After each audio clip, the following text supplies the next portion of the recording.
E aí pessoal, já estou aqui em Canudos, muito emocionado. Para alguns é um sertão como outro qualquer, ali alguns serrotes, aí provavelmente é o açude Cocorobó, o açude que foi feito infelizmente para cobrir a Canudos, não deixar rastro de nada, mas também, segundo consta, era a necessidade de se construir para que se tivesse água para a população. Não concordo muito, poderia construir em outro ponto, mas eu acredito que foi feito mesmo para apagar a memória de Canudos. Nesse açude aí, abaixo dele, muitas vidas padeceram na Guerra de Canudos. Então é emocionante você vir ao lugar onde a história ocorreu.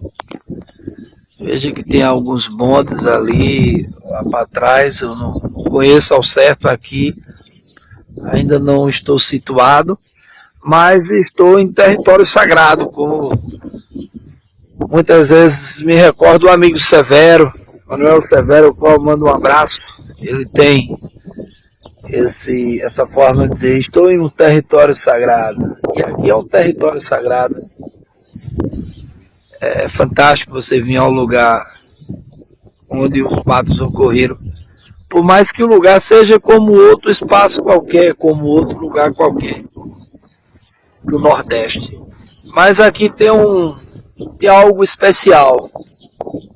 Esse vento gostoso, tá passando aqui, essa paisagem belíssima aí, que eu ainda vou com certeza ver se pego um ângulo melhor. E espero encontrar o amigo João daqui para amanhã, e ele vai mostrar alguns pontos e vai me situar melhor onde muitos desses fatos ocorreram.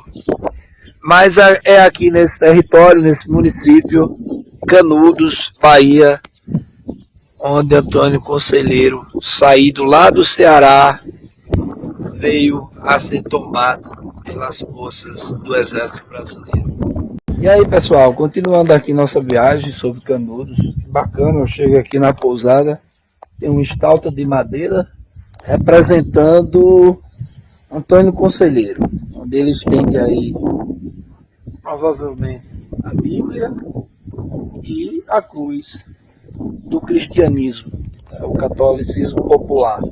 Está aí uma escultura representando Antônio Conselheiro.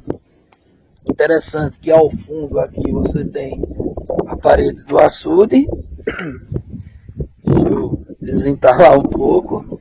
E à frente nós temos a pousada, um lugar muito aconchegante, chama-se Pousada Pôr do Sol. Aqueles que vieram a Canudos eu recomendo. E aqui está um vento, hoje está nublado, é um sertão, mas hoje está nublado por nuvens, uma ventania muito forte e um clima muito aconchegante. Acredito que o pôr do sol aqui vai ser muito exuberante se as nuvens se abrirem. E eu vou filmar mais alguns pontos, que daqui dessa pousada você tem uma vista muito bonita. Então, realmente, Canudos era um belo monte, como bem dizia, né, os conselheiristas, belo monte, porque era um monte belo. E está aí, mais uma vez, essa imagem belíssima de Canudos. Para mim é um prazer, uma satisfação, a primeira vez que eu estou aqui, conhecendo, e principalmente no calor, no quente, porque eu venho aí reeditando 2 livros, um já publiquei, o outro estou terminando. Então eu estou muito com a história viva na memória, e se tudo der certo vou visitar alguns lugares importantes, históricos, que muitos deles são falados e representados nos livros do Dantas Barreto. É isso aí, pessoal. Aqueles que não conhecem a história, procure conhecer através do livro e, se puder, através do lugar. Então eu hoje culmino, concretizo aquilo que eu li.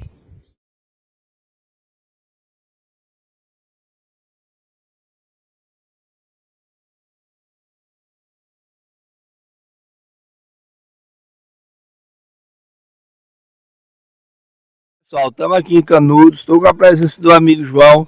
E o João vai me explicar um pouco do roteiro que a gente vai fazer ligeiramente, porque eu estou com pouco tempo, ele vai me mostrar algumas coisas, mas eu quero que ele fale do roteiro completo. E quanto tempo é necessário para que a pessoa conheça bem, se 1 dia, 2 dias, 3 dias. E aí aproveitar para agradecer o amigo João aqui de Canudos, que é guia. Então aqueles que procurarem conhecer Canudos, eu posso depois deixar o contato. Entre em contato com o João Batista aqui de Canudos, que é guia. Para mim o melhor guia aqui de Canudos. Então é isso aí, João. Me diga aí, como é que a gente faz para conhecer bem essas maravilhas que eu estou aqui? Você está por trás, belíssimo aí a paisagem, você explica um pouco desse roteiro e depois complementa explicando um pouco desse local que a gente está aqui. Bom dia, Adriano. É um prazer mesmo estar acompanhando você e agradecer a você e a todos que estão assistindo, que têm interesse desse roteiro. Nós vamos fazer um roteiro breve, mas um roteiro que vai encher os nossos olhos aí com tantas narrativas e histórias. Então, o roteiro geralmente que nós fazemos é a visita ao Parque Estadual de Canudos, que é o cenário da guerra. Dentro do Parque Estadual de Canudos, nós temos a Casa de Saberes, que hoje abriga o acervo do Museu João de Reis, então tem muita coisa para se ver lá também.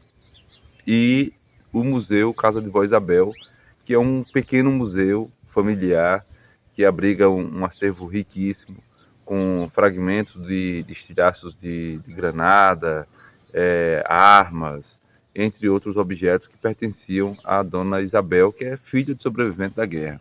Então, dentro do Parque Estadual, nós vamos visitar alguns cenários, alguns com intervenções artísticas, como os memorialistas, Chapada dos Equívocos, Alto das Memórias, mas também o lugar onde foi o Hospital de Sangue, acampamentos militares, Vale da Morte, Alto da Favela, Fazenda Velha, lugar onde morreu, tombou aí o Coronel Moreira César, e chegar até as margens do rio Vaza Barris, né, o que hoje compreende o açude do Cocorobó, e vamos também passar na cruz, onde certamente foi abandonado o corpo do Moreira César, na fuga desastrada da terceira expedição, e também na cruz no lugar, né, onde foi morto o Coronel Tamarindo e teve seu corpo empalado durante também a fuga no dia 4 de março de 1897.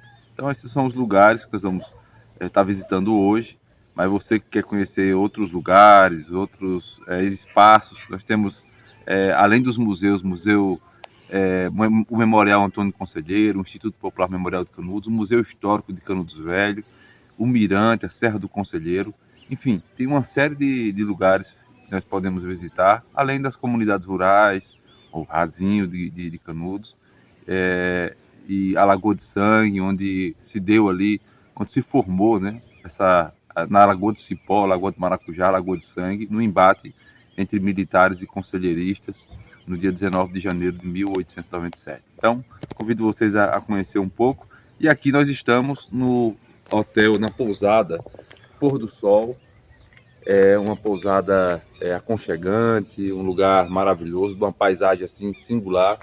E aqui vocês têm à frente o açude do Cocorobó, aquela serra que está à nossa frente ali é a Serra do Cocorobó.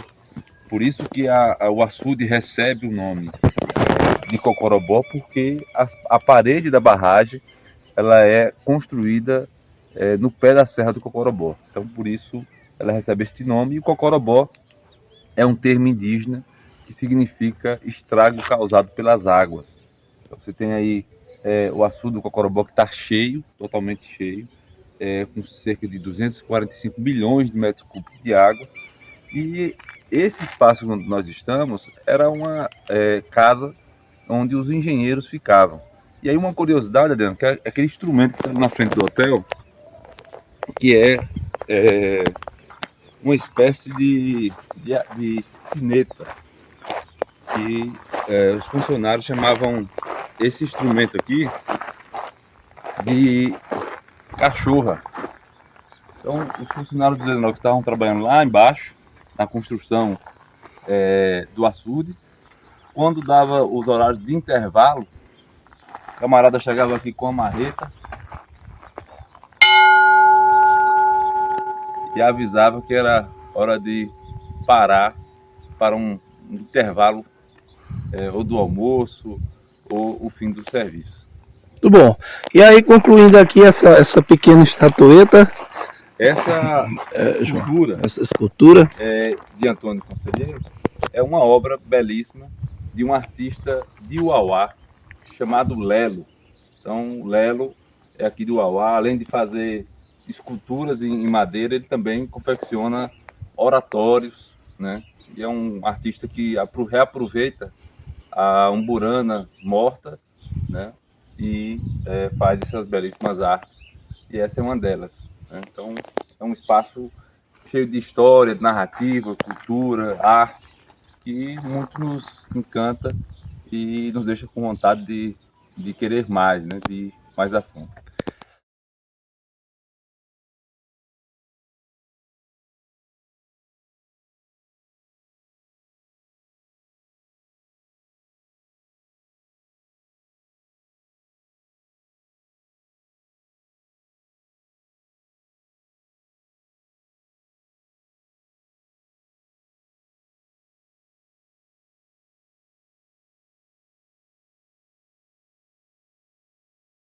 Nós já estamos aqui no Parque Estadual de Canudos. Está ali a guarita, aqui só entrada com permissão. Aqueles que vierem e quiserem vir ao parque, é bom agendar, ligar, saber. Por isso que é importante a presença do guia. Então, aqueles que quiserem vir, depois vou deixar o contato do João. E o João vai já começar a explicar aqui essa pequena parte aqui. Isso aqui, João. Fechemos este livro. Esse é um texto do Euclides, mas antes, só para eu saber, o Parque Estadual de Canudos ele foi criado em 1986, mas só inaugurado oficialmente em 1997. Então esse portal ele foi inaugurado em 1997, foi feito a partir de um trabalho artístico de Trípoli Gaudense, e os portais lembram os arcos da igreja de Canudos, né, da antiga Canudos. E aí nós temos ali o portal de bandeiras, tem a bandeira da Bahia, né? Teríamos a do Brasil, mas certamente deve ter caído, e a bandeira da Universidade do Estado da Bahia, que é que mantém esse espaço em visitação, né? Com vigilância e tudo mais. Então esse é um texto, o texto final do livro Sertões, para quem já estuda e pesquisa Canudos, certamente já está familiarizado com esse texto, que é o texto onde Euclides vai dizer que ficaram apenas os últimos 4 combatentes na frente na última trincheira conselheirista, na frente dos quais rugiam, né, raivosamente 5.000 soldados. Ele vai dizer que no dia 6 de outubro contaram cuidadosamente 5.200 casas, né, e aí esse fechamento do livro Os Sertões a partir desse texto que está aí. Agora o Dantas Barreto ele coloca isso também no livro dele, que resta os 4 últimos combatentes. Isso. Não dessa forma como o Euclides colocou, mas é legal essas comparações, e a gente fica pensando, será que ele pegou de informações ou do próprio livro do companheiro? Mas é uma coisa de se estudar, né? Pesquisar, porque assim, existem muitas críticas acerca do livro dos Sertões, até porque foi basicamente um dos últimos a serem lançados, né? Você tem o Henrique Duque Estrada, que foi antes, o Alves Martins Orcades, o Dantas Barreto, Aristides Milton, enfim, uma série de pessoas. O Mangabeira. Mangabeira. E o livro Sertão só foi lançado em dezembro de 1902. Então, existe uma série de questões que envolvem Euclides, sobretudo a parte da terra, em que ele vai narrando ali a caatinga e o cenário.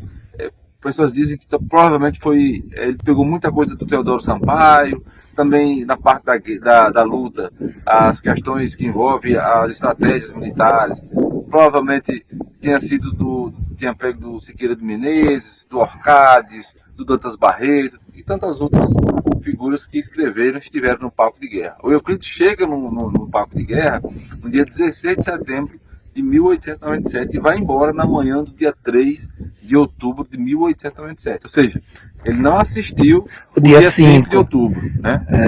Bem colocado. E como é que ele coloca que tinha lá os últimos 4 combatentes? Então, ele não assistiu. Então, certamente, ele deve ter pego dos registros dos militares que escreveram, né? Que estiveram no palco de guerra até o dia 6 de outubro. Muito bom.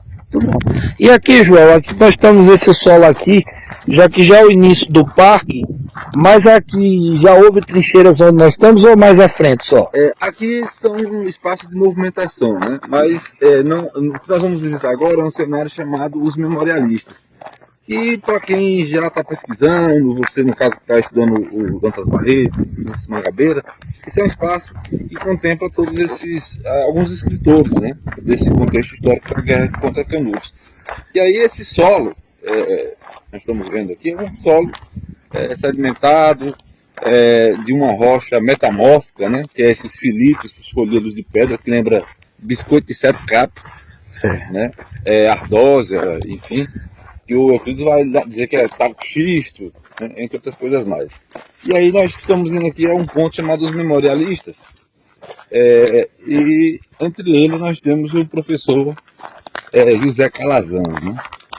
Que é saudoso, no caso. É saudoso, com os grandes pesquisadores. Você chegou a conhecê-lo pessoalmente? Quando criança, a gente via ele, a gente começou a chamar ele de boca mole, né? Ele já estava bem velho, e aí falava, né, uma boca meio solta, né?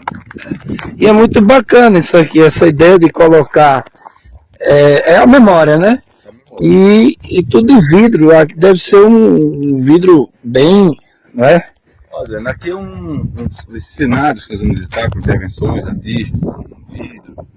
Esse é um vidro temperado 10 milímetros e é um trabalho do Claude Santos. Então o Claude Santos foi um pesquisador, fotógrafo, documentarista que veio trabalhar aqui no Parque Estadual na década de 90, mas esteve na Segunda Canudo quando tinha 10 anos de idade com o pai dele, Alfredo Villaflor Santos. O pai dele era fotógrafo e depois ele foi convidado pelo Renato Ferraz para poder fazer um trabalho aqui no parque. Então, os cenários que nós vamos visitar, grande parte foi identificado e denominado pelo Claude Santos. Então, esse projeto de intervenção faz parte do projeto de intervenção artística dentro do Parque Estadual de Canudos, do cenário da guerra. E aí ele abre com uma frase do Georges Clemenceau, citado pelo Calazans, dizendo que a guerra é uma coisa demasiada grave para ser confiada aos militares. Toda a história de Canudos ela foi narrada, sobretudo pelos militares que escreveram da guerra, mas pouco se ouviu os sobreviventes da guerra, os sobreviventes dos conselheiristas. E aí o Calazans, que é aquela figura central, está no meio aqui dos painéis. Isso aqui? Isso.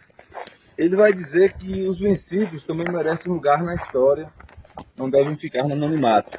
Né? Então o Calazans só uma dúvida ele deve ter. O Calazans é baiano de Canudos mesmo? Não. O Calazans é sergipano. Sergipano, né? De Aracaju. E só que recebeu o título de cidadão baiano. Então ele se dizia base, né? Era baiano e sergipano. Interessante. Mas também recebeu o título de cidadão canudense. Canudense, então era canudense, baiano e sergipano. Então você tem aqui, nesse cenário, o Euclides da Cunha, que escreve o livro Os Sertões, o Manuel Benício, que escreve o livro Rei dos Jagunços, o Francisco... Ele que escreve antes Euclides, né? Sempre escreve antes Euclides. Todos esses aqui, né? O Francisco Mangabeira, que escreve o livro Tragédia Épica, ali é poesia, é fantástico, né? Isso, é uma lindeza. O Orcades, o Alvin Martins Orcades, que escreve o livro Descrição de uma Viagem a Canudos. O Lelis Piedade, que coordenou o trabalho do Comitê Patriótico da Bahia. E você tem Henrique Duque Estrada, que escreve também no mesmo ano do Euclides, mas um pouco mais. Conhece o livro um pouco mais do Euclides, que é o livro... Só não tem o Dantas Barreto aqui. Não tem o Dantas Barreto, mas ele é citado lá no painel na frente. Tem como rever isso aí depois, você que é de Canudos, porque o Dantas tem 2 livros, eu estou reeditando agora o homem, chega aqui, cadê ele? Na verdade, o cenário contemplava mais painéis. Então isso foi uma questão orçamentária, não sei como foi, mas aqui está citado.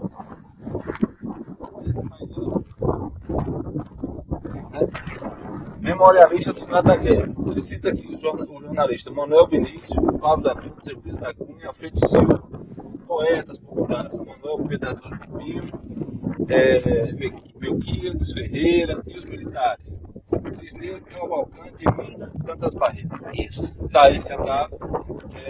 Nesse painel, as figuras escreveram sobre Canudos. Quem sabe agora, você vendo que eu estou aí reeditando 2 obras raríssimas do Dantas, você não propõe depois ao pessoal do parque que coloque esse pernambucano lá de Bom Conselho aqui, que eu acho que ele merece estar à altura também desses memorialistas que ele escreveu em 1898, e eu estou buscando ver se ele foi o primeiro, João, a escrever sobre Canudos. Se não foi o primeiro, foi um dos, né? Porque o Orcades, ele publica também no mesmo ano do Dantas Barreto. 1898, no caso. 1898. O livro Descrição de uma Viagem a Canudos é lançado nesse mesmo período, né? Então, provavelmente os dois lançaram no mesmo período, e o Orcades é uma das primeiras civis, né? Esse daqui, né? O Orcades foi uma das primeiras pessoas a, só corrigindo, está ali a informação de 1899, então certamente... O Dantas vai ser o primeiro a escrever... Tenha sido a primeira pessoa a escrever sobre a Guerra de Canudos. Depois vamos depois conferir realmente se a data que está ali de 1899 confere com a primeira edição do livro do Orcades. E certamente o Dantas Barreto foi uma das primeiras figuras a escrever sobre o massacre, ou seja, lançar um livro, né? Porque os jornais eram publicados no calor da hora, né? Como diz a publicação da Valnice Nogueira. E da hora Lelis Piedade, farmacêutico, coordenou o trabalho do Comitê Patriótico da Bahia e foi uma das pessoas que prestou, pode-se dizer assim, um serviço social em Canudos por conta da assistência que ele deu às mulheres e crianças conselheiristas, né, que foram levadas como prisioneiras, né. Então o Lelis Piedade prestou esse serviço social em Canudos. No caso, ele tem algum escrito? Ele tem no relatório do comitê que foi feito por ele, você tem nesse relatório, que foi organizado alguns anos atrás pelo Antônio Olavo. O Antônio Olavo publicou o relatório do Comitê Patriótico da Bahia, que tem lá descrito o nome das mulheres, crianças, de onde são, quantos anos tinham, quem eram seus pais. Então o Dantas Barreto, o Lelis Piedade, ele vai fazer essa descrição do que foi gasto na guerra e informações sobretudo do horror do que foi durante o conflito e pós-guerra, né? Ele vai inclusive dizer que Maria Domingas, uma criança de 12 anos, uma menina de 12 anos, ela foi estrupada, violentada por um soldado chamado José Maria, né? Então ele vai dizer o nome do batalhão a qual ele pertencia, o nome dele, e apontando esse crime, né, cometido por um militar durante o massacre. Isso aí, gente. Infelizmente, nem todas as histórias é como a gente quer, principalmente a de Canudos, que ela é totalmente baseada no sangue do povo sertanejo, né? Isso. Aqui esse solo foi molhado de muito sangue, né? Assim podemos dizer. E eu posso dizer, João, por estarmos próximos e nos combates que houve, houve vários pequenos combates dentro da Caatinga e qualquer lugar desse pode ter morrido um jagunço ou um soldado, inclusive aqui nesse local onde ora estamos, porque na leitura que eu faço do Dantas Barreto, ele discrimina isso, quando a necessidade de alimento, que era escasso, até de água, que eles iam à noite mais, que era quando o fogo diminuía, porque durante o dia era cerrado, e aí eles tinham aqueles potes que eles iam buscar água e muitas vezes também caçar um bode, um boi para alimentar, eles tinham que sair à noite. E essas caças eram longas nessas caatingas aqui que estamos presentes. E muitas vezes os soldados eram assim, pegos por jagunços. A palavra que eu não estou na memória, era surpreendido por jagunços. E havia pequenos tiroteios e ali morria e tombava. Tem até uma história interessante no livro do Dantas Barreto, que ele diz que um desses soldados ele sai para fazer essa caça e aí ele avista um vulto branco, que ele imaginava ser um bode. E aí ele aponta certeiramente e derruba aquele vulto. Aí ele corre numa alegria enorme. Quando chega lá, era um jagunço que já estava de punho para matá-lo. Então, são coisas interessantes que a gente vai descobrindo assim na narrativa, na crônica dele, que é uma coisa que eu estou enfatizando. Você sabe que eu estou vindo aqui muito a Canudos por causa dessas duas obras. E a crônica, ela tem essa força. Um pouco diferente do que foi Euclides da Cunha, que ele narra de forma jornalística, informativa, não é? O Dantas, ele narra como assim, ele viveu aquilo, né? Ele é como se estivesse lhe contando a história do que ele passou.